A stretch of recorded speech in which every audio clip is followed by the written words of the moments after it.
দুই ম্যাচের test series খেলতে বাংলাদেশে এখন পাকিস্তান জাতীয় ক্রিকেট দল। আগামী শুক্রবার হোম অফ ক্রিকেটে শুরু হবে দুই দলের লাল বলের লড়াই। বাংলাদেশে চাওয়া ইতিহাসের পুনরাবৃত্তি ঘটানো। নতুন সিরিজের শুরুতে পাকিস্তানের লক্ষ্য অতীত ভুলে সামনের দিকে তাকানো। সিলেটে সিরিজের দ্বিতীয় ও শেষ টেস্ট অনুষ্ঠিত হবে 16 মে।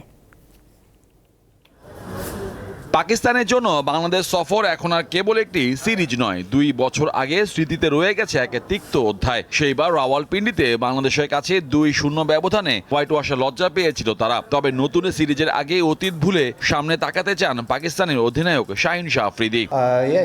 অতীত নিয়ে ভেবে কি হবে, আমাদের লক্ষ্য বর্তমান ও ভবিষ্যৎ। আমরা শুধু একটি সিরিজ জয়ের জন্য নয়, বিশ্ব চ্যাম্পিয়নশিপ জয়ের লক্ষ্য নিয়েই প্রস্তুতি নিচ্ছি। শুধু বাংলাদেশ নয়, নিজেদের কন্ডিশনে সব দলই সর্বোচ্চ সুবিধা নিতে চায়। আমরাও প্রস্তুত যে কোনো পরিস্থিতির জন্য।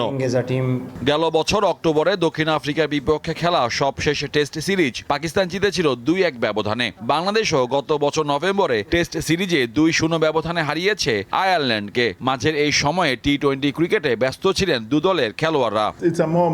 টেস্ট ক্রিকেট একটা মানসিক পরীক্ষার ম্যাচ। সাদা বল থেকে কিভাবে দ্রুত একজন খেলোয়াড় লাল বলে শিফট হতে পারে, এটাই বড় বিষয়। হোম কন্ডিশনের চেয়ে ক্রিকেটের পিচ কেমন আচরণ করবে সেটা দেখার বিষয়। টেস্টে ভালো করতে পারলে আমাদের সামগ্রিক ক্রিকেটই উন্নতি হবে। পাকিস্তানের বিপক্ষে মিরপুরে স্পোর্টিং উইকেটে খেলবে বাংলাদেশ। উইকেটে ঘাস দেখা যাচ্ছে বেশ। মিরপুর টেস্ট তাই গুরুত্বপূর্ণ হয়ে উঠতে পারেন পেসাররা। সাম্প্রতিক সময়ে দুর্দান্ত ছন্দে থাকা পেসার নাহিদ রানার দিকে বাড়তি মনোযোগ অতিথিদের।